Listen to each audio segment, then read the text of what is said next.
Belagavi MP ಅವರು ಜಗದೀಶ್ ಶೆಟ್ಟರ್ ಅವರು ಈಗ ಜಸ್ಟ್ ಒಂದು ಆರೋಪ ಮಾಡ್ತಾ ಇದ್ದಾರೆ. ಕಾಂಗ್ರೆಸ್ನವರು ಏನಂತಂದ್ರೆ ಸರ್ಕಾರಿ ಹಣದಲ್ಲಿ ಜಾತ್ರೆ ಮಾಡ್ತಾ ಇದ್ದಾರೆ ಇಲ್ಲಿ ಬೆಳಗಾಮಲ್ಲಿ.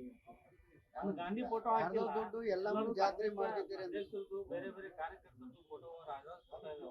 ಅವ್ರು ಬಂದ್ರೆ ಬೆಳಗಾಂ ಒಂದು ಟೂರ್ ಕರ್ಕೊಂಡು ಹೋಗ್ತೀನಿ, ಅವ್ರಿಗೆ ಟೂರ್ ಕರ್ಕೊಂಡು ಹೋಗ್ತೀನಿ. ಅವರು ಆಡದಂತ ನುಡಿಮುತ್ತುಗಳನ್ನ ಬಿಜೆಪಿಲಿ ಬಿಟ್ಟು ಬಂದಾಗ, ಕಾಂಗ್ರೆಸ್ ಸೇರ್ಕೊಂಡಾಗ ಆಡದಂತ ನುಡಿಮುತ್ತುಗಳನ್ನ ನೆನ್ಪು ಮಾಡ್ಕೊಳ್ಳಿ. ಸೊ ಎಲ್ಲೆಲ್ಲಿ ಏನೇನು ಮಾಡಿದೀವಿ ಅಂತ ಅವರು ನಮ್ಮ ಲೋಕಸಭಾ ಸದಸ್ಯರು, ಗೌರವಾನ್ವಿತ ಸದಸ್ಯರು, ಅವ್ರು ಬಂದ್ರೆ ನಾನೇ ಬಹಳ ಗೌರವದಿಂದ ಅವ್ರಿಗೆ ಎಲ್ಲಾ ಕಡೆ ನಾವು ಟೂರ್ ಕರ್ಕೊಂಡ್ಪ. ನಾನು ಒಬ್ಬ ದೈವ ಭಕ್ತ. ನೋಡು, ಬೆಳಗ್ಗೆ ಎದ್ರೆ ಪೂಜೆ ಮಾಡ್ಬಿಟ್ಟು ನನ್ನ ಶಕ್ತಿನ ನೆನೆಸ್ಕೊಂಡು ಮನೆಯಿಂದ ಹೊರಗಡೆ ಬರ್ತೀನಿ. ಸೊ ಆವತ್ತಿಂದ ನಾನು ಎಲ್ಲೂ ಹೋಗಿಲ್ಲ. ನಾಳೆಲ್ಲ ಬ್ಯುಸಿ ಆಗ್ಬಿಡ್ತೀನಿ. ಇವತ್ತು ಸಂಡೇ. ಸೊ ಅದಕ್ಕೆ ದೇವಸ್ಥಾನಕ್ಕೆ ಹೋಗೋಣ.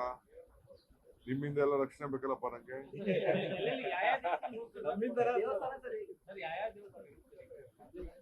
ಸದ್ಯಕ್ಕೆ ಈಗ ಈಶ್ವರನ ಭೇಟಿ ಮಾಡ್ಕೊಂಡ್ ಬರ್ತೀನಿ.